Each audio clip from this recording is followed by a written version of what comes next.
আমি এখন মাননীয় সদস্য জনাব তোফায়েল আহমেদ ভোলা ১-কে তার বক্তব্য রাখার আহ্বান জানাচ্ছি। আপনার সময় ২৫ মিনিট। বিসমিল্লাহির রহমানির রহিম। মাননীয় স্পিকার, আপনাকে ধন্যবাদ। আমি আমাদের সংসদ নেতা মাননীয় প্রধানমন্ত্রী, জাতির পিতা বঙ্গবন্ধু কন্যা জননেত্রী শেখ হাসিনা কর্তৃক উত্থাপিত এই প্রস্তাবের উপরে আলোচনা করতে চাই। প্রস্তাবটা অত্যন্ত সুন্দরভাবে তিনি উত্থাপন করেছেন। আমরা জাতির পিতা বঙ্গবন্ধুর জন্ম শতবার্ষিকী উপলক্ষে এই বিশেষ অধিবেশনে আমরা উপস্থিত হই।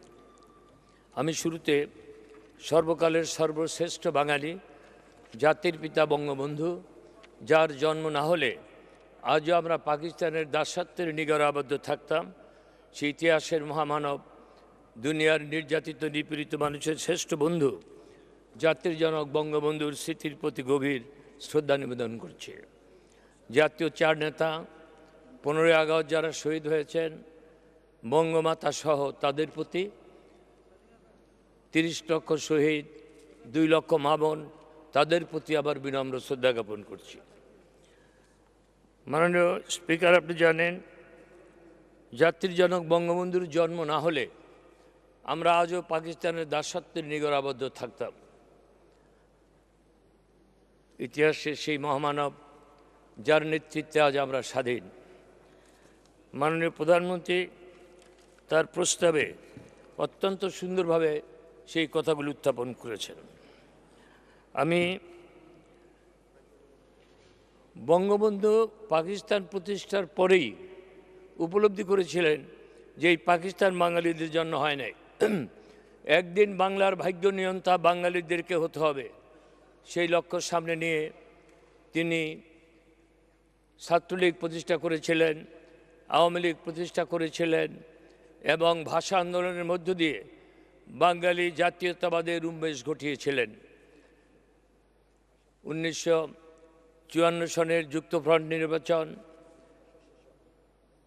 62 শিক্ষা আন্দোলন, 66 6 দফা, 69 গণ অভ্যুত্থান, 70 নির্বাচন, 71 মুক্তিযুদ্ধের মধ্য দিয়ে তিনি আমাদের প্রিয় মাতৃভূমিকে স্বাধীন করেছেন। মাননীয় স্পিকার, আমি যেহেতু আমাকে বলা হয়েছে আমাদের 69 গণ অভ্যুত্থানের উপরে কিছু কথা বলার জন্য, জাতির জনক বঙ্গবন্ধু যদি 6 দফা না দিতেন তাহলে 1969 হতো না। আপনি জানেন বঙ্গবন্ধু 1966 সনের 5ই ফেব্রুয়ারি পাকিস্তানে বঙ্গবন্ধু কর্তৃক প্রণীত 6 দফা, যেটা আমাদের মুক্তির সনদ পেশ করেছিলেন, এবং পাকিস্তানের যে সর্বদলীয় সভা সেটা গ্রহণ করে নাই। তিনি ফিরে এসে ঢাকা বিমানবন্দরে জাতির সামনে 6 দফা পেশ করেন এবং ফেব্রুয়ারি মাসের 20 তারিখে ধানমন্ডির ঐতিহাসিক 32 নম্বর বাসভবনে আওয়ামী লীগের ওয়ার্কিং কমিটির মিটিংয়ে সেই 6 দফাকে গ্রহণ করেন। তারপরে 18, 19, 20 আওয়ামী লীগের সম্মেলন অনুষ্ঠিত হয় হোটেল ইডেনে। সেই সম্মেলনের প্রাক্কালে কবিগুরু রবীন্দ্রনাথের আজকে আমাদের যে জাতীয় সঙ্গীত, চিন্তা করেন যে তিনি স্বাধীনতা ছাড়া কিছুই বিশ্বাস করতেন না। সেই সম্মেলনে তখন তো জাতীয় সঙ্গীত ছিল না, এই কবি রবীন্দ্রনাথের এই আমার সোনার বাংলা আমি তোমায় ভালোবাসি, এইটা দিয়ে কনফারেন্স শুরু করেছিলেন। এবং 20 মার্চ সম্মেলনে তিনি সভাপতি হন, তাজউদ্দিন ভাই সাধারণ সম্পাদক হন, এবং 20 মার্চ পল্টনে বঙ্গবন্ধু ঐতিহাসিক ভাষণ দেন। এই ভাষণের সময়ও এই রবীন্দ্রনাথের আজকের আমাদের এই জাতীয় সঙ্গীত, অর্থাৎ আমার সোনার বাংলা আমি তোমায় ভালোবাসি, এই সঙ্গীত পরিবেশন করে বঙ্গবন্ধু বক্তৃতা করেছিলেন।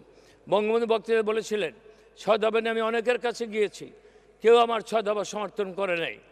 তারপরে কবিগুরু রবীন্দ্রনাথের সেই কবিতা ডাক শুনে দিতে কেউ না আসে, তবে একলা চলরে একলা চলরে, এইটা বলে তিনি বক্তৃতা করেছিলেন এবং বলেছিলেন আওয়ামী লীগ কর্মীর দল, আওয়ামী লীগ নেতার দল নয়। আমার কর্মীরা যদি ঐক্যবদ্ধ থাকে, একদিন আমার এই 6 দফা নিয়ে আমি যে লক্ষ্য উদ্দেশ্য নিয়ে 6 দফা দিয়েছি আমি তা বাস্তবায়ন করব, কেউ আমার এই চলার পথে বাধাগ্রস্ত করতে পারবে না। তিনি 6 দফা দিয়ে 35 দিনে কালকে মাননীয় প্রধানমন্ত্রী সেই কথাগুলি সুন্দরভাবে উল্লেখ করেছেন। 35 দিনে 32টি জনসভা করেছিলেন এবং 8 বার গ্রেপ্তার হয়েছিলেন। যেখানে তিনি গিয়েছেন, যশোর গিয়েছেন, খুলনাতে গিয়েছেন, যশোরে গ্রেপ্তার হয়ে ঢাকা এসে আপনার পিতা শ্রদ্ধা রফিকুল্লাহ চৌধুরী, তিনি তখন এই এডিএম ছিলেন ঢাকার, তার কোর্টে বঙ্গবন্ধু হাজির হয়ে বেল নিয়েছিলেন। তারপর সেখান থেকে সিলেটে গিয়েছিলেন, বক্তৃতা করেছেন, গ্রেপ্তার হয়েছেন, জামিন পেয়েছেন, ময়মনসিংহ গিয়েছেন, বক্তৃতা করেছেন, গ্রেপ্তার হয়েছেন। এইভাবে তিনি 8 বার গ্রেপ্তার হয়েছিলেন। সেই কথাগুলি চট্টগ্রাম, আমি সব জেলার নাম বললাম না, তিনি আপনার সেই রংপুর, দিনাজপুর, পাবনা, বগুড়া কোনো জেলা বাদ রাখেন নাই। আপনার মনে আছে ঢাকা বিশ্ববিদ্যালয়ের পলিটিক্যাল সায়েন্সের প্রফেসর মনিরুজ্জামান মিয়া, তিনি তার একটা বইতে লিখেছেন এই বঙ্গবন্ধুর এই 6 দফা নিয়ে, বলেছিলেন যে 35 দিনে শেখ মুজিব এমন অবস্থা সৃষ্টি করেছে যে there is no other way but to arrest him. এবং বঙ্গবন্ধু সবশেষে নারায়ণগঞ্জে বক্তৃতা করে যখন 32-এ আসলেন, সেই 8ই মে বঙ্গবন্ধুকে গ্রেপ্তার করা হয় এবং আমরা 7ই জুন বঙ্গবন্ধুর মুক্তির দাবিতে 6 দফার পক্ষে আমরা হরতাল পালন করি। সেই হরতালে মনু মিয়া, মুজিবুল্লাহ সহ 11 জন মৃত্যুবরণ করেছেন। বঙ্গবন্ধু কারাগারে বন্দী। আমরা আন্দোলন করার চেষ্টা করেছি, যেহেতু আমাদের সময় বেশি হবে না। তারপরে যখন 19শে জুন বঙ্গবন্ধুর বিচার শুরু হয়, 17ই জানুয়ারির শেষ প্রহরে, 18-র প্রথম প্রহরে বঙ্গবন্ধুকে কেন্দ্রীয় কারাগার থেকে মুক্তি দিয়ে তাকে জেল গেটে গ্রেপ্তার করা হয়। বঙ্গবন্ধু মনে করেছিলেন, মামলার নাম রাষ্ট্র বনাম শেখ মুজিব অন্যান্য, যেটাকে আমরা আগরতলা ষড়যন্ত্র মামলা হিসেবে বলি। ষড়যন্ত্র কথাটা বললে আগরতলা মামলার যারা আসামি তারা মনক্ষুণ্ণ হয়, কারণ তারা মনে করে আমরা তো আসলেই চেষ্টা করেছিলাম। যাই হোক, এটা ষড়যন্ত্র মামলা হিসেবেই পরিচিতি লাভ করেছে। বঙ্গবন্ধুকে ক্যান্টনমেন্টে নিয়ে যাওয়ার সময় বঙ্গবন্ধু জেল ক্ষেত্রে এক টুকরা মাটি তুলে নিয়ে কপালে মুছে বলেছিলেন, মাটি আমি তোমাকে ভালোবাসি, ওরা যদি আমাকে ফাঁসি দেয়, আমার যদি মৃত্যু হয়, আমি যেন মৃত্যুর পরে তোমার কোলে চিরনিদ্রায় শায়িত থাকতে পারি। তারপরে জুন মাসের 19 তারিখ বিচার শুরু হয় এবং সেই বিচারে বঙ্গবন্ধু যে বক্তৃতা করেছিলেন কোর্টে তাও আছে। এবং স্টুয়ার্ট মুজিব কত বড় নেতা, তিনি কত বড় সাহস। স্টুয়ার্ট মুজিব যখন তার উপরে যে টর্চার হয়েছে তার বর্ণনা দিচ্ছিলেন, তখন মঞ্জুর কাদের ছিলেন ডিফেন্স লয়ার এবং জাস্টিস এস এ রহমান তিনি ছিলেন প্রধান বিচারপতি। তখন বঙ্গবন্ধু চেয়ার থেকে উঠে মঞ্জুর কাদেরকে লক্ষ্য করে বলেছিলেন, mister Manzur Kader, mister Manzur Kader, listen what স্টুয়ার্ট Mujib is saying, remember I will take revenge. একজন বন্দী, তিনি কোর্টে বসে এই রিভেঞ্জ নেওয়ার কথা বলেছেন এবং রিভেঞ্জ নিয়েছেন। যখন তিনি প্রিজন ভ্যানে করে আসেন, তখন তিনি ধনে ধান্য পুষ্প ভরা আমাদের এই বসুন্ধরা এই গান পরিবেশন করতেছিলেন। বলছে যে আমার সাথে তোমরা এই গান আমার সাথে কণ্ঠ মিলাও। আমরা এই ডেপুটি স্পিকার শওকত আলী সাহেব, তিনি এখন অসুস্থ, তার থেকে শোনা, তিনি বলেছিলেন, মুজিব ভাই আমাদেরকে ফাঁসি দিতে নিয়ে যাচ্ছে। তখন বঙ্গবন্ধু বলেছিলেন, ওরা আমাদেরকে ফাঁসি দিতে পারবে না, আমাদের বিচার শুরু হবে, বাংলার মানুষ গর্জে উঠবে, জেগে উঠবে এবং একদিন আমাকে মুক্তি দেবে। এই দেশে একটি নির্বাচন হবে, সেই নির্বাচনে আমি বিজয়ী হব, ওরা আমাকে ক্ষমতা দেবে না, সেদিন এই পাকিস্তানের কবর উচিত হবে। দেখেন, জেলের মধ্যে একজন মানুষ বন্দী, কিন্তু কিভাবে তিনি কথাগুলি বলে গেলেন। তারপরে আমরা ছাত্র সমাজ ঐক্যবদ্ধ হয়ে সর্বদলীয় ছাত্র সংগ্রাম পরিষদ গঠন করি 1969-এর 4 জানুয়ারি ডাকসু অফিসে। সৌভাগ্যক্রমে আমি ডাকসুর ভিপি ছিলাম। 17 জানুয়ারি আমি নির্বাচিত হই 68। বঙ্গবন্ধু জেলখানা থেকে আমাকে একটি চিঠি লিখেছিলেন, সিনের তোফায়েল, তুই ডাকসুর ভিপি নির্বাচিত হয়েছিস, কারাগারের অন্ধকার প্রকোষ্ঠে বসে আনন্দিত হয়েছি। আমি বিশ্বাস করি এবারের ডাকসু বাংলার মানুষের অধিকার প্রতিষ্ঠার জন্য ঐতিহাসিক ভূমিকা পালন করবে। ইতি মুজিব ভাই সেদিনই কিন্তু বঙ্গবন্ধুকে গ্রেপ্তার করে ক্যান্টনমেন্টে নিয়ে যায়। মাননীয় স্পিকার, আমরা সর্বদলীয় ছাত্র সংগ্রাম পরিষদ গঠন করি এবং 4টে ছাত্র সংগঠন, ছাত্রলীগ, ছাত্র ইউনিয়ন মতিয়া গ্রুপ, ছাত্র ইউনিয়ন ম্যাডান গ্রুপ দুজনই এখানে আছেন এবং তার কিছুদিন পরে এনএসএফের একটি অংশ। আমরা এই 4টে ছাত্র সংগঠন এবং ডাকসুর ভিপি আমি এবং জিএস এনএসএফ থেকে নাজিম কামরান চৌধুরী, এই 10 ছাত্র সমন্বয়ে আমরা সংগ্রাম পরিষদ গঠন করি। তখন নিয়ম ছিল যে ডাকসু হলো সকলের, এটা কোনো দলীয় না। সুতরাং ডাকসু ভিপি হিসাবে আমাকে সমন্বয়ক এবং মুখপাত্রের দায়িত্ব দেয়। আমি কিছু কথা ব্যক্তিগতভাবে আসবে, আমাকে ক্ষমা করবেন এটা বলার জন্য, কারণ ব্যক্তিগত কথা না বলেই ভালো। এবং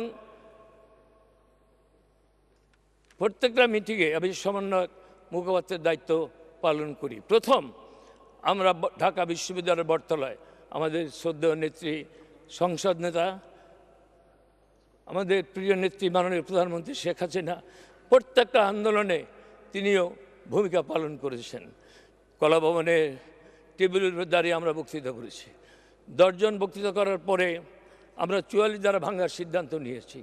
সেই রাস্তায় যখন মিছিলে বেরোই, আমাদের টিয়ার গাছ লাঠিচার্জ ছড়ে আমাদের ছাত্রলীগের সভাপতি আব্দুর রূপ, এখানে একটা কথা বলা দরকার, ছাত্রলীগের সভাপতি আব্দুর রূপ, সাধারণ সম্পাদক খালেদ মোহাম্মদ আলী, ছাত্র ইউনিয়ন মতিয়া গ্রুপের সভাপতি সাইফুদ্দিন মানিক এবং সাধারণ সম্পাদক আমাদের শামসুদ্দোহা, ছাত্র ইউনিয়ন মেনন গ্রুপের সভাপতি মুস্তফা জামাল হায়দার, সেক্রেটারি মাহবুবুল্লাহ তখন আন্ডারগ্রাউন্ডে ছিল, দীপা দত্তের নাম ছিল, আর ছাত্র ফেডারেশনের ইব্রাহিম খলিল এবং সাধারণ সম্পাদক ফখরুল ইসলাম মুন্সি, ডাকসুর ভিপি আমি এবং সেক্রেটারি নাজিম কামরান, এই 10 জন।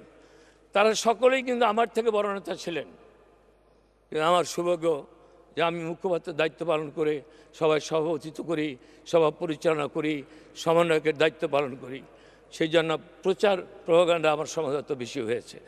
এবং আমরা 17 জানুয়ারি যখন লাঠিচার্জ করে, তারপরে প্রতিবাদে পরের দিন আবার লাঠিচার্জ, টিয়ার গ্যাস। 17 তারিখ কিন্তু নেত্রী জানে যে আব্দুর রূপ সাহেব আহত হয়েছিলেন, আমরা ডাকসু অফিসে তাকে নিয়ে সেবা শুশ্রূষা করি। 18 তারিখ আবার আমরা প্রতিবাদ সভা দিই, সেদিনও লাঠিচার্জ। পরের দিন ঢাকা বিশ্ববিদ্যালয় বন্ধ, প্রকৌশল বিশ্ববিদ্যালয় খোলা। এই প্রকৌশল বিশ্ববিদ্যালয় থেকে মিছিল বের হয়, সেই মিছিলে গুলিবিদ্ধ আসাদুল্লাহ, বাড়ি দিনাজপুর, যিনি 71-এর মুক্তিযুদ্ধে শহীদ হয়েছেন, আমি তার প্রতি আমার শ্রদ্ধা নিবেদন করি। তারপরে এই সংবাদ ছড়িয়ে পড়ে, আজকের মতো মোবাইল নাই, কোনো খবরের কাগজও অতগুলি বেশি ছিল না। যখন এই গুলির শব্দ পাওয়া যায়, 20 তারিখ আমরা বটতলায় মিছিল দেই, কিন্তু এত বড় সভা যে বটতলার লোক ধারণ করে নাই। আমরা কলাভবনের পোর্টসের উপরে উঠে আমরা 10 জন বক্তৃতা করে যখন 44 ধারা মধ্যে আমরা মিছিলের কর্মসূচি ঘোষণা করলাম, মানুষের অর্ধেক সামনে চলে গেল, আর বাকি অর্ধেকে আমি, খালেদ মোহাম্মদ আলী এবং আসাদুজ্জামান মেনন গ্রুপের সে বড় নেতা ছিল।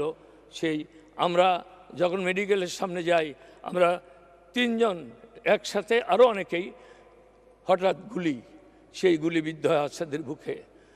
আমি এবং খালেদ মোহাম্মদ আলী আসাদকে হাতে তুলে নিয়ে যখন নিয়ে যাই, একজন শহীদের শেষ নিঃশ্বাস আমরা শুনতে পাই। তারপর মেডিকেল কলেজের সিঁড়ির উপরে তার লাশ রেখে আমরা সিদ্ধান্ত নেই যে আমরা শহীদ মিনারে নিয়ে যাব। শহীদ মিনারে তার লাশ সামনে রেখে তার জামাটা খুলে সংগ্রামী পতাকা তৈরি করে আমরা শপথ নিলাম, আসাদ তুমি চলে গেছো, আর কোনোদিন আসবে না, কিন্তু তোমার রক্ত সে আমরা শপথ দিচ্ছি এই রক্ত আমরা বিচার যেতে দেব না। তারপরে মিছিল, সেই মিছিলের পুরোভাগে আজকের প্রধানমন্ত্রী আমাদের প্রিয় নেত্রী শেখ হাসিনা হচ্ছিলেন।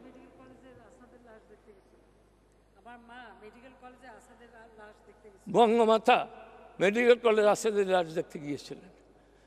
তারপরে পল্টনে আমরা যাই, হাজার হাজার লক্ষ লক্ষ লোক পল্টনে। আমরা যখন হোসেন সৈয়দ সরওয়ার্দী শেরে বাংলাকে ফজলুল হক তাদের মাজারের পাশে দিয়ে যখন যাই, তখন সেনাবাহিনী মোতায়েন করা হয়েছে, উচ্চারিত হচ্ছে ডেঞ্জার ডেঞ্জার ডোন্ট ক্রস, কিন্তু আমরা শুনি নাই।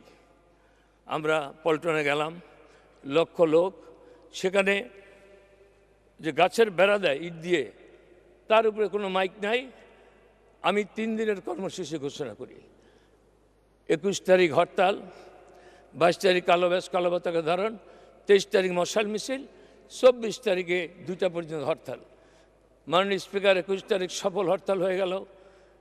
22 তারিখ এমন কোনো মানুষ নাই যার বুকে কালো পতাকা ছিল না, এমন কোনো গাড়ি বাড়ি ছিল না যেখানে পতাকা উত্তোলিত হয় নাই। 23 তারিখ সন্ধ্যার পরে মশালের নগরী ঢাকা। 24 তারিখ 2টা পর্যন্ত হরতালের মধ্যে বিক্ষিপ্ত জনগণ, তখন যারা আগরতলা মামলার সাক্ষী, তাদের বাড়িতে আগুন ধরিয়ে দিচ্ছে। মর্নিং নিউজ এবং দৈনিক পাকিস্তান মানুষ পুড়িয়ে দিয়েছে। এনে লস্কর, মুসলিম লীগের এমএনএ, তার বাড়ি আক্রমণ করা হয়েছে। এর মধ্যে একজন মন্ত্রীর বাড়িতে যখন আগুন ধরিয়ে দেয়, নির্বিচারে গুলি করে মতিউর, মকবুল, রুস্তুম, আলমগীরকে হত্যা করা হয়। এখন কে এই মতিউর? আমরা পল্টনে গেলাম, লক্ষ লক্ষ লোক, মানুষ বঙ্গভবন আক্রমণ করবে, কিন্তু আমরা শৃঙ্খলার সাথে এই বিরাট জনসভার লোকজনকে ইকবাল হলের মাঠে নিয়ে আসি। আমাদের একটা সিদ্ধান্ত ছিল যে যে মিছিল আসবে সে যেন পকেটে নিজের নাম ঠিকানা লিখে আসে। সেখানে আমরা মতিউর পকেটে এক টুকরা কাগজ পাই, সেখানে লেখা ছিল, মা আমি মিছিলে যাচ্ছি, যদি ফিরে না আসি মা, মনে করো তোমার ছেলে প্রিয় নেতা শেখ মুজিব জন্য, বাংলার মানুষের জন্য জীবন দিয়ে গেল। ইতি মতিউর রহমান, 10ম শ্রেণী, নবকুমার ইনস্টিটিউট, পিতা Azhar Ali Mallick, Motijheel national bank colony, এই ঠিকানা। আমরা মতিউরের বাবাকে খুঁজে পেলাম, তিনি ইকবাল হলের মাঠে তিনি বক্তৃতা করলেন, আমার ছেলে চলে গেছে, দুঃখ নাই, কিন্তু এই রক্ত যেন বৃথা না যায়। ইতিমধ্যে কারফিউ জারি করেছে। এই কারফিউর মধ্যে মতিউরের লাশ নিয়ে মতিঝিল ন্যাশনাল ব্যাংক কলোনিতে যখন গেলাম, তার মার ক্রন্দন আমি এখানে ব্যাখ্যা করতে পারবো না। তিনি জড়িয়ে ধরে বলেছিলেন, তোমারই আমার ছেলে। যাই হোক, তিনি মৃত্যুবরণ করেছেন, আমি ছিলাম। আর এইখানেই বলি, আজকে প্রধানমন্ত্রী শেখ হাসিনার নির্দেশে আজহার আলী মল্লিক 2017 সালের 17ই জুলাই মৃত্যুবরণ করেছেন। চমৎকার একজন মানুষ ছিলেন, ন্যাশনাল ব্যাংকে চাকরি করত, বহু চেষ্টা করেছে একখণ্ড জমির জন্য। শেষ পর্যন্ত মাননীয় প্রধানমন্ত্রী 5 কাঠা জমিন উত্তরে দিয়েছে। কালকেও তার ছেলে আমার বাসায় এসেছিল, এই আমাদের কি বলে তিতাসের গ্যাসের বিল দিতে পারে না, কালকেও এসেছিল। 5 কাঠার মধ্যে 12টা ফ্ল্যাট, 6টা পেয়েছে সেই আজহার আলী মল্লিক, আর 6টা ডেভেলপার। 4 ছেলের 4টা, আর 2টা ভাগাভাগি করা। এই কথাটা আমি বললাম, মাফ করবেন যদি ভুল হয়ে থাকে। এখন তারা আজহার আলী মল্লিক আর নাই, আমার পিতার মতো ছিলেন। তো যাই হোক, এই মতিউরের মৃত্যুর পরে গণ অভ্যুত্থান হলো। এইটাকেই বলে সত্যিকারের গণ অভ্যুত্থান। মানুষ রাজপথে নেমে এলো, সান্ধ্য আইন জারি করলো, মানুষ সান্ধ্য আইন ভঙ্গ করলো, এবং 2 তারিখ পর্যন্ত সান্ধ্য আইন ছিল। 2 তারিখে যখন সান্ধ্য আইন প্রত্যাহারিত হয়, তখন আমরা 9ই ফেব্রুয়ারি পল্টনে জনসভা দিলাম। বিশাল জনসভা, আমার জীবনের প্রথম পল্টনের মিটিং। এর আগে আমি কখনো পল্টনে বক্তৃতা করি নাই, এই প্রথম বক্তৃতা করলাম 10 জন। সেই বক্তৃতার পরে আন্দোলন চলে এলো এক দফায়। একটা কথা বলা দরকার, দেখেন, আমরা মত পথের ভিন্নতা ছিল, তারপরেও আমরা এক হতে পেরেছি। আমরা বঙ্গবন্ধু কর্তৃক প্রণীত মুক্তি সনদ 6 দফা 11 দফায় অন্তর্ভুক্ত করেছি, এবং বঙ্গবন্ধুর মুক্তি চাই এটা আমরা লিখতে পারি নাই, কেউ কেউ আপত্তি করেছে, কিন্তু আমরা আগরতলা ষড়যন্ত্র মামলার প্রত্যাহার চাই। কিন্তু আমরা মনে করেছি যে আন্দোলন যখন শুরু হবে এক দফা চলে আসবে। ঠিকই 9 তারিখ থেকে আন্দোলন এক দফা। বক্তৃতা শেষ করেছিলাম আমি এই স্লোগান দিয়ে, শপথ নিলাম মুজিব তোমায় মুক্ত করব, শপথ নিলাম মাগো তোমায় মুক্ত করব। তারপরে ইতিমধ্যে আমাদের নেতৃবৃন্দ তাজউদ্দিন ভাই সহ, মনি ভাই, রাজ্জাক ভাই সহ যারা কারাগারের মধ্যে ছিলেন, রাশেদ খান মেনন, সবাই অধিকাংশই মুক্তি লাভ করলেন। কিন্তু বেগম মতিয়া চৌধুরী তখন মুক্তি লাভ করতে পারেন নাই। মতিয়া চৌধুরী মুক্তি লাভ করেছে বঙ্গবন্ধুর সাথে 22শে ফেব্রুয়ারি। যাই হোক, 15ই ফেব্রুয়ারি ডাকের মিটিং, বিরাট মিটিং, নুরুল আমিন সভাপতিত্ব করবে। সদ্য নেত্রী আমাকে ক্যান্টনমেন্টে বঙ্গবন্ধুর কাছে নিয়ে গিয়েছিলেন। তার মাজদা গাড়ি, অজিত ভাই গাড়ি ড্রাইভ করছে, তিনি সামনে বসে, আমি পেছনে। ওই যেই গাড়িতে আমরা গেলাম ওখানে ভাবিছিলাম। আচ্ছা, যাই হোক, যাওয়ার পরে বঙ্গবন্ধু দেখে আমাকে আদর করলেন। এটা একান্তই ব্যক্তিগত। তিনি শুধু বলেছিলেন, আদর করলেন, বুকে টেনে নিলেন, বলেছিলেন আজকে তুই বক্তৃতা করবি। তো আমি বললাম যে আজকে তো যে আমাদের সভা না, কারণ আমরা তো পলিটিক্যাল পার্টির সবাই কোনো মঞ্চে উঠি না। কত বড় বিচক্ষণ নেতা, তিনি সামনে কি হবে দেখতে পারতেন। বলেছিলেন যেখানে সাংবাদিকরা বসে তুই সেখানে বসবি। ব্যক্তিগত, ক্ষমা করবেন। আমি গেলাম, নুরুল আমিনের নাম প্রস্তাবিত হলো, আমি সংক্ষেপ করি। নুরুল আমিনের নাম প্রস্তাবিত, মানুষ বললো আমরা মানি না। তখন আমাকে মঞ্চে তুলে নিল, আমি দিয়া কথা বললাম, মাফ করবেন। তখন আমি বঙ্গবন্ধুর ছবিটা বুকে ধারণ করে বলেছিলাম সেদিন বেশি দূরে নয় যেদিন আমাদের নেতা আমাদের মাঝে ফিরে আসবেন। তখন বঙ্গবন্ধুকে প্রেরণে নেওয়ার চেষ্টা চলছে। আমার বাসায় এখনও বিরাট ছবির মধ্যে লেখা আছে, শেখ মুজিবের প্রেরণে মুক্তি চাই না, আমরা মুক্তি চাই। আমি দুটো কথা বলেছিলাম, আপনারা কি শেখ মুজিবের প্রেরণে মুক্তি চান? না, চাই না। আপনারা কি শেখ মুজিব ছাড়া গোল টেবিল চান? না, আমরা চাই না। নেতৃবৃন্দ দেখে যান, কোনো ম্যান্ডেট। আওয়ামী লীগের নেতৃবৃন্দকে বললাম আপনারা যাবেন, কিন্তু গোল টেবিল বৈঠকে বসবেন না। ইতিমধ্যে অনেক ঘটনা ঘটে গেল। ওই রাত্রেই সার্জেন্ট জহুরুল্লাহকে হত্যা করলো, আবার মানুষ রাস্তায় নেমে এলো, আবার সান্ধ্য জারি করলো। 18 তারিখ রাজশাহী বিশ্ববিদ্যালয়ের প্রক্টর ডক্টর শামসুজ্জোহাকে গুলি করলো। তিনি বুক পেতে দিয়েছিলেন, আমাকে হত্যা না করে আমার ছাত্রদেরকে হত্যা করতে পারবে না, তাকে গুলি করে হত্যা করেছে। তিনি প্রক্টর ছিলেন, 35 বছর বয়স। তারপর আবার কারফিউ, তারপরে এই ষড়যন্ত্র। আওয়ামী লীগের নেতৃবৃন্দ গেলেন গোল টেবিল বৈঠকে, তারা বলেছেন যে আমাদের প্রতিনিধিত্ব করবে শেখ মুজিব। তখন প্রেরণা নেওয়ার চেষ্টা করেছেন। এখানেই ইতিহাসের পাতায় স্বর্ণাক্ষরে লেখা থাকবে বঙ্গমাতার কথা। নেত্রী সবসময় বঙ্গমাতার সাথে থাকতেন। ঢাকা বিশ্ববিদ্যালয়ে আমরা ইকবালের ক্যাফেটেরিয়ায় মিটিং করি, নেত্রী যেতেন, কিন্তু বঙ্গমাতা যেখানে শিক্ষক কোয়ার্টার সেখানে গাড়ির মধ্যে বসে আমাদেরকে নিজেদের দিতেন, টাকা পয়সা দিতেন, নেত্রীর সাথে থাকতো। তো সেখানে আপনার যে কথা আমি বলছিলাম যে বঙ্গমাতা, বঙ্গবন্ধু বিচক্ষণ, তিনি তো যাবেন না, এটা যেমন সত্য। বঙ্গমাতা বলেছেন কে না চায় তার পরিবারের স্বামীর সাথে ঈদ না করতে। হ্যাঁ, আইয়ুব খান প্লেন, ওই তো ওখান থেকে আমার লোকজন পাঠানো হলো বঙ্গবন্ধুকে বুঝাবার জন্য। আর বঙ্গবন্ধু কন্যা গিয়ে বাবাকে বুঝালো, বঙ্গমাতা বুঝালো। সুতরাং অনেক ইতিহাস। আমরা এই কারফিউর মধ্যে 20 তারিখ মশাল মিছিল, আমাদেরকে বাধা দিল, সেনাবাহিনী মোতায়েন করলো, কিন্তু আমরা ভঙ্গ করলাম। পরে বাধ্য হয়ে জেনারেল মুজাফফর উদ্দিন কারফিউ প্রত্যাহার করলো। কারফিউর মধ্যে আমরা মশাল মিছিল করে 21 তারিখ জনসভা দিলাম। এখানে মাননীয় নেত্রী কালকেও বলেছেন, সেটা করেছে 24 তারিখ গণ অভ্যুত্থানের মধ্যে। এটা আমি ভুলে গিয়েছিলাম। ওই জাস্টিস এস.এর রহমান বাড়ি আক্রমণ করছে এবং তিনি লুঙ্গি পরে পালিয়ে গিয়েছিলেন। মানুষ এত ক্ষিপ্ত, এত ডিসিপ্লিন আন্দোলন। যাই হোক, বঙ্গবন্ধু প্রত্যাখ্যান করলেন। তারপরে ভাবি বলেছিলেন, নেত্রী বলেছিলেন কে না চায় তার বাবার সাথে বা স্বামীর সাথে ঈদ না করতে, কিন্তু আমি চাই না। আমি চাই তুমি মুক্তি লাভ করে সকলকে নিয়ে তুমি আমাদের মাঝে ফিরে আসো। নেত্রী কালকে বলেছেন যে 21 তারিখ সিদ্ধান্ত, 22 তারিখ মুক্তি পেল। আমরা 21 তারিখ জনসভা 5 মিনিট মাননীয় মন্ত্রী, 5 মিনিট। আমি দুঃখিত, এমন লম্বা হয়ে গেল। না, বলুন জি। যাই হোক,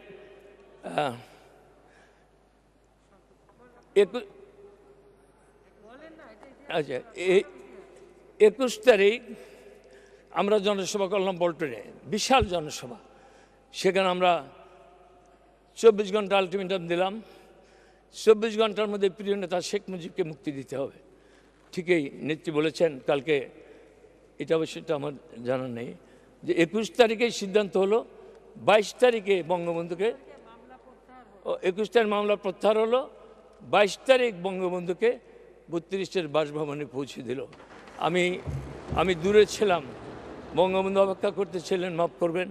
আমি ছুটে গেলাম, আমার বাসায় ছবি, বঙ্গবন্ধুর পাশে দাঁড়ানো, আমি বক্তৃতা করছি।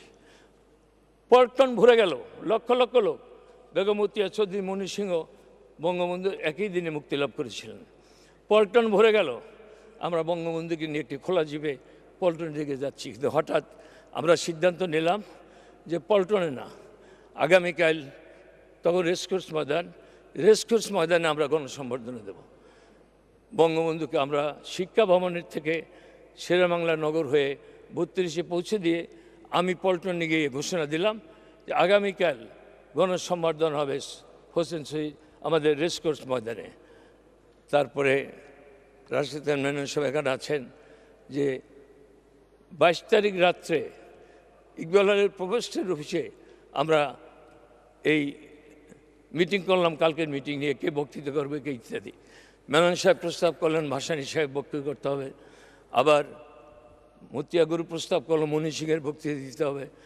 আমরা যাই হোক, এটা লম্বা ইতিহাস, আমরা যে কোনোভাবেই হোক সিদ্ধান্ত হলো যে একজনই বক্তৃতা দেবে, সেটা বঙ্গবন্ধু। আর চার পার্টির 4 জন, আমি সভাপতিত্ব করব। আমার জীবনের শ্রেষ্ঠ দিন সেই 23শে ফেব্রুয়ারি। কালকে যে আমাদের ভিডিও প্রেজেন্টেশন যেটা দেখানো হয়েছে, সেখানে অনেকগুলো ঐতিহাসিক সত্য কালকে তুলে ধরা হয়েছে।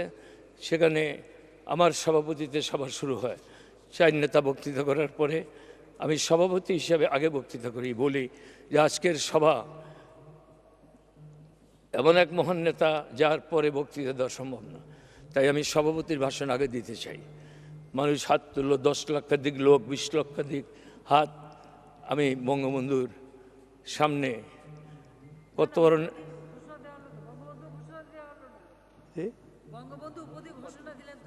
বলতেছি, আমি এত জনসভার মধ্যে আমি বঙ্গবন্ধুকে তুমি বলে বক্তৃতা করলাম। বলেছিলাম, প্রিয় নেতা, অনেক রক্তের বিনিময়ে তুমি আমাদের মাঝে ফিরে এসেছ। তোমার কাছে বাঙালি জাতির ঋণী। কারাগারের অন্ধকার প্রকোষ্ঠে বসে তুমি বাংলার মানুষের অধিকার প্রতিষ্ঠার কথা হৃদয়ে অঙ্কন করেছ। প্রিয় নেতা, আমি অনেক লম্বা বক্তৃতা দিয়ে বলেছিলাম যে তোমার এই ঋণ আমরা কোনোদিন শোধ করতে পারবো না, কিন্তু কৃতজ্ঞ বাঙালি জাতির পক্ষ থেকে কৃতজ্ঞ চিত্তে তোমাকে একটু উপাধি দিয়ে সে ঋণের বোঝা হালকা করতে চাই। তখনই বলা হয়েছিল, যে নেতা তার জীবনের যৌবন কাটিয়েছেন পাকিস্তানের কারাগারে, ফাঁসির মঞ্চে দাঁড়িয়ে মৃত্যুকে আলিঙ্গন করেছেন, সেই মহান নেতাকে কৃতজ্ঞ বাঙালি জাতির পক্ষ থেকে কৃতজ্ঞ চিত্তে বঙ্গবন্ধু উপাধিতে ভূষিত করা। তারপরেই প্রথম আমি ঘোষণা করলাম, এবার জাতির সামনে বক্তৃতা করবেন আমাদের প্রিয় নেতা বঙ্গবন্ধু শেখ মুজিবুর রহমান। সুতরাং এত রক্তের বিনিময়ে তিনি ওই মিটিংয়ে দাঁড়িয়ে বলেছিলেন যে আমি গোল টেবিল বৈঠকে যাব, 6 দফা 11 দফা পেশ করব, যদি না মানে আমি আবার ফিরে এসে সংগ্রাম করব। গোল টেবিল বৈঠকে গেলেন, মানল না। হামিদুল হক চৌধুরীর একটা বই আছে, মেমায়ের সব কি হামিদুল হক চৌধুরী, তার মধ্যে লেখা আছে, ওই গোল টেবিল বৈঠকে আইয়ুব খান ভিন্নভাবে বঙ্গবন্ধুর সাথে দেখা করে বলেছিলেন, আপনি প্রধানমন্ত্রিত্ব নেন, আপনি প্রধানমন্ত্রী হন। তিনি বলেছিলেন, প্রধানমন্ত্রী হওয়ার জন্য আমি আসিনি, আমি এসেছি আমার বাংলার মানুষের অধিকার প্রতিষ্ঠার জন্য। বঙ্গবন্ধু যখন বলেন সরোয়ার্দী উদ্যানে যখন বলেছিলেন আমি প্রধানমন্ত্রী তো চাই না, এটা মানুষ বিশ্বাস করে। তিনি কোনোদিন প্রধানমন্ত্রী চান নাই। আমি ওই যে আমার সেই বঙ্গবন্ধু উপাধি দেওয়ার সময় বলেছিলাম, এক পাশে ছিল ফাঁসির মঞ্চ, আর এক পাশে ছিল জি 5 মিনিট, জি আরো 5 মিনিট দিচ্ছি সময়। আচ্ছা আমি 5 মিনিট শেষ করব। প্রধানমন্ত্রীর গদি তুমি ফাঁসির মঞ্চ বেছে নিয়েছিলে। যাই হোক, বঙ্গবন্ধু মুক্তি লাভ করলেন, আইয়ুবের পতন হলো, আইয়ুব খান ক্ষমতা হস্তান্তর করলেন, তারপরে রাজনীতি নিষিদ্ধ। এর মধ্যেই এই যে নেত্রী সাক্ষী, বঙ্গবন্ধু লন্ডনে গেলেন অক্টোবর মাসে, নেত্রী ছিলেন ইটালি, তিনিও লন্ডনে ফিরে এলেন, বঙ্গবন্ধুর সাথে থাকলেন। এখানে ভারতের প্রতিনিধি ফণীন্দ্রনাথ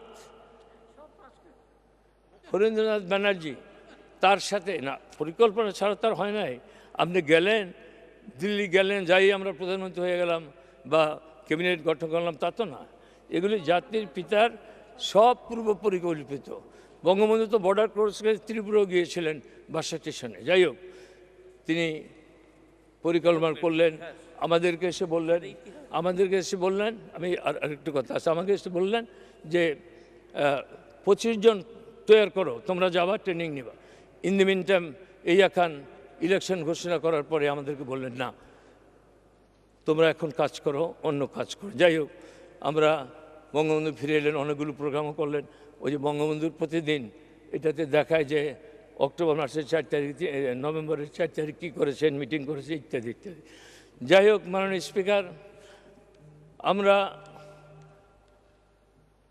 70 নির্বাচন হলো। কালকে মাননীয় রাষ্ট্রপতি বলেছেন, মহামান্য রাষ্ট্রপতি, তিনি সর্বকনিষ্ঠ এমএনএ। আজকে যাই হোক, আমিও এমএনএ হয়েছিলাম। যাই হোক, আমরা সেই 70 নির্বাচনে আমরা একক সংখ্যাগরিষ্ঠ লাভ করেছি। 18 ফেব্রুয়ারি বঙ্গবন্ধু আমাদেরকে ঠিকানা মুখস্থ করেছেন, কি সানিবিলা, নর্দার্নবাগ, ভবানীপুর, এখানে গেলেই তোমরা এখানে থাকবে। আমরা এখন থেকেছিলাম, 9 মাস যুদ্ধ করেছি। দেরাদুনে আমাদের ট্রেনিং হয়েছে, জেনারেল উবান আমাদের ট্রেনিং দিয়েছেন। আমরা সেখানে মাসে মাসে যেতাম, মনি ভাই, সিরাজ ভাই, রাজ্জাক ভাই, আমি বক্তৃতা করতাম।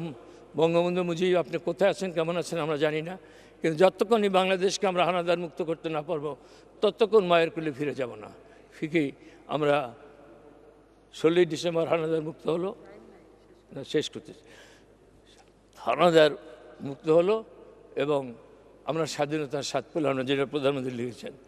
তারপরে 10ই জানুয়ারি তিনি তার স্বপ্নের স্বাধীন সোনার বাংলায় ফিরে এলেন। মাননীয় স্পিকার, তিনি শুধু বাংলা নেতা ছিলেন না, তিনি ছিলেন আন্তর্জাতিক বিশ্বের মর্যাদাশালী নেতা। আমাকে আর 5টা মিনিট দিলে আমি শেষ করব, দয়া করে। আমি এবার সময় চাই না এইবার, কিন্তু আমারটা একটু লম্বা হয়ে গেল। যাই হোক, সেখানে আন্তর্জাতিক বিশ্বের তিনি ছিলেন শ্রেষ্ঠ নেতা। তিনি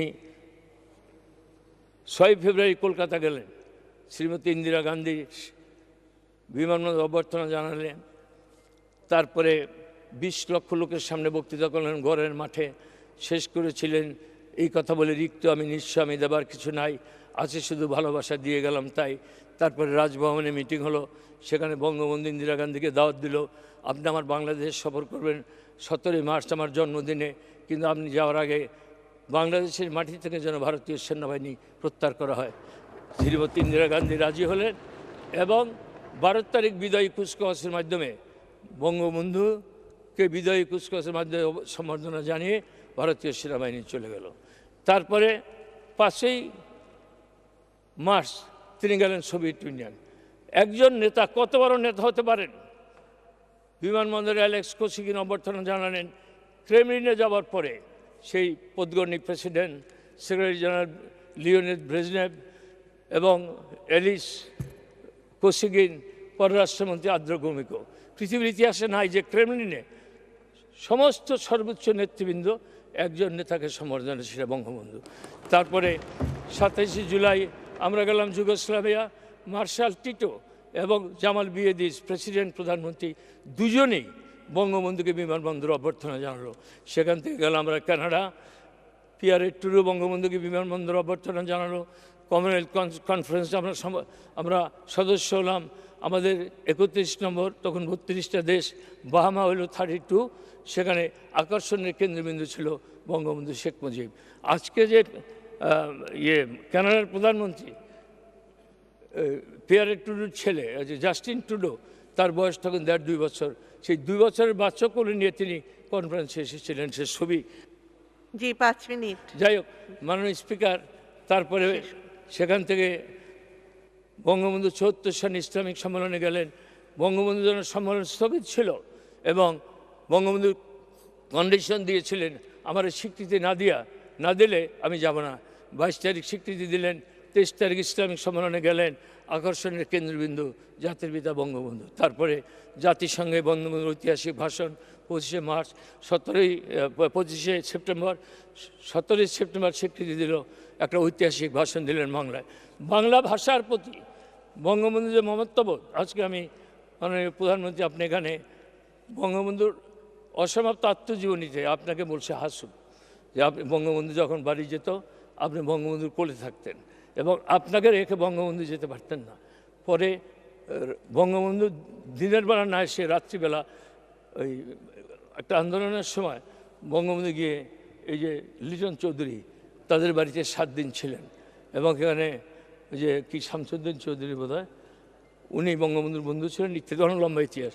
যাই হোক, তিনি শুধু বাংলাদেশের নেতা ছিলেন না, আন্তর্জাতিক বিশ্বের মর্যাদাশীল নেতা ছিলেন। আমি আমার বক্তব্য না বাড়িয়ে শুধু এইটুকু বলতে চাচ্ছি, এই পৃথিবীতে অনেক নেতা আসবেন, কিন্তু জাতির পিতা বঙ্গবন্ধু কোথাও নেতা আসবেন। তিনি ছোটকে বড় করতেন। ইউনিয়নের নেতাকে থানার নেতা, থানার নেতাকে জেলার নেতা, জেলার নেতাকে জাতীয় নেতা করে, এই যে আমাদের 4 জাতীয় নেতারা জেলার নেতা ছিলেন, জাতীয় নেতা করে তিনি বঙ্গবন্ধু জাতির পিতা হয়েছেন। আপনি সমুদ্রের গভীরতা নিরূপণ করতে পারবেন, মাপতে পারবেন, কিন্তু বঙ্গবন্ধুর বাংলার মানুষের প্রতি ভালোবাসার গভীরতা আপনি মারতে পারবেন না। কালকে ডেভিড ফার্স্টের কতগুলো উক্তি তিনি বলেছেন, এখানে আমার 3 মিনিট টাইমে। নেলসন ম্যান্ডেলা বলেছিলেন যে কেউ একটা জাতিকে চিনতে পারবে না যতক্ষণ তিনি জেলে না থাকেন। আবার বলেছিলেন যে if you sacrifice your life for the freedom of the people, you will be remembered always. পৃথিবীতে অনেক নেতা আছে, অনেক মানুষ আছে যাদের মৃত্যু হয় না। জাতির পিতা বঙ্গবন্ধু মৃত্যুবরণ করেন নাই, তিনি আছেন এবং চিরদিন থাকবেন। সেই নেলসন ম্যান্ডেলার রোমেন আইল্যান্ডে আমি 2012 সালে গিয়েছিলাম।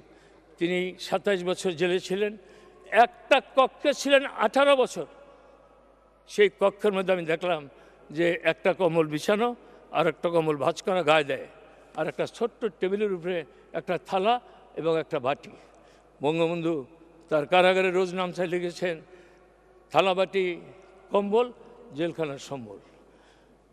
তো আমরা রোমেন আইল্যান্ডে দেখলাম, ঢাকা কেন্দ্রীয় কারাগারে বঙ্গবন্ধুর স্মৃতি বিজড়িত দিনগুলির কথা লেখা আছে।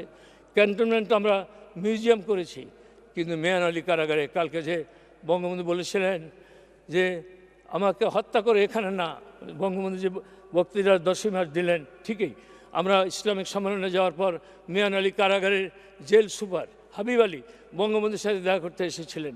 দেখা করে আমাদেরকে বলেছিলেন, বঙ্গবন্ধু দেখা করার পরে তোমরা গর্বিত জাতি, জেলের মধ্যে কবর করে আমরা শেখ মুজিবকে জিজ্ঞেস করেছিলাম, তোমাদের নেতাকে জিজ্ঞেস করেছে কবরে যেতে চান না প্রধানমন্ত্রী হতে চান?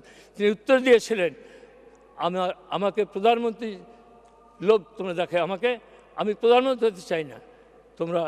আমি তো জানি তোমরা আমাকে হত্যা করবে, কিন্তু আমরা এও জানি যে আমার বাংলার দামাল ছেলেরা হাসি মুখে মৃত্যুকে আলিঙ্গন করতে পারে, পৃথিবীর কোনো শক্তি নাই সেই জাতিকে দাবি রাখতে পারে, আমার দেশ স্বাধীন হবে।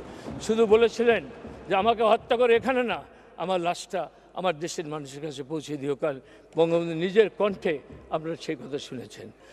1969-এর 23 ফেব্রুয়ারি যেদিন আমরা বঙ্গবন্ধু কে গণসম্বর্ধনা দেয়, সেদিন তিনি বলেছিলেন, রক্ত দিয়ে জীবন দিয়ে তোমরা যারা আমাকে কারাগার থেকে মুক্ত করেছো, যদি কোনো দিন পারি নিজের রক্ত দিয়ে আমি সেই রক্তের ঋণ শোধ করে যাব। তিনি একাই রক্ত দেন নাই, সপরিবার রক্ত দিয়ে বাঙালি জাতির রক্তের ঋণ শোধ করে গেছেন। সুতরাং বঙ্গবন্ধুর এই জন্ম শতবার্ষিকীতে জাতির পিতা বঙ্গবন্ধু, আপনার প্রতি আমাদের শ্রদ্ধা। এই জাতি কোনোদিন আপনাকে ভুলবে না, কোনো দিন না। আপনি স্বপ্নের বাংলাদেশ আজকে আপনারই কন্যা, সুযোগ্য কন্যা, যাকে 1981 সনের 17ই মে ঝড় বৃষ্টি আদালতে শেখ হাসিনা আমরা আছি তোমার সাথে গগনবিদারী স্লোগান দিয়ে আমরা বরণ করেছিলাম। আর একটা মিনিট, আমরা বরণ করেছিলাম এবং তিনি সেদিন বঙ্গবন্ধু 1971-এর 25শে মার্চ বলেছিলেন সেই যে আবার আসিব ফিরে ধানসিঁড়ির তীরে এই বাংলায়। সেদিন শেখ হাসিনা এসেছিলেন, মনে হয়েছিল যে বঙ্গবন্ধু আবার ফিরে এসেছেন। ঠিক 10ই জানুয়ারির মতো লক্ষ লক্ষ লোক বক্তৃতা করেছিলেন এই শেরেবাংলা নগরে। করুণারত অবস্থায় তিনি বক্তৃতা করেছেন। তিনি তার কথা রেখেছেন। বিডিআর হত্যাকাণ্ডের পরে টাইমস পত্রিকা লিখেছে, শেখ হাসিনা বলেছিলেন যে আমি জানি আমার পিছনে বুলেট, কিন্তু আমি থামবো না। তিনি থামেন নাই। তিনি আজ এই বাংলাদেশকে পৃথিবীর বুকে একটা সম্মানিত রাষ্ট্রে পরিণত করেছেন এবং তিনি আজকে বাংলার নেতা নন, আন্তর্জাতিক বিশ্বের মহান নেতা। সময়ের না থাকার কারণে আমি আর কিছু বলতে পারলাম না। আপনাকে ধন্যবাদ জানিয়ে আমার এই বক্তৃতা শোনার জন্য সবার কাছে কৃতজ্ঞতা প্রকাশ করে আমার বক্তৃতা শেষ করছি। জয় বাংলা, জয় বাংলা। ধন্যবাদ মাননীয় সদস্য, আপনাকে অসংখ্য ধন্যবাদ।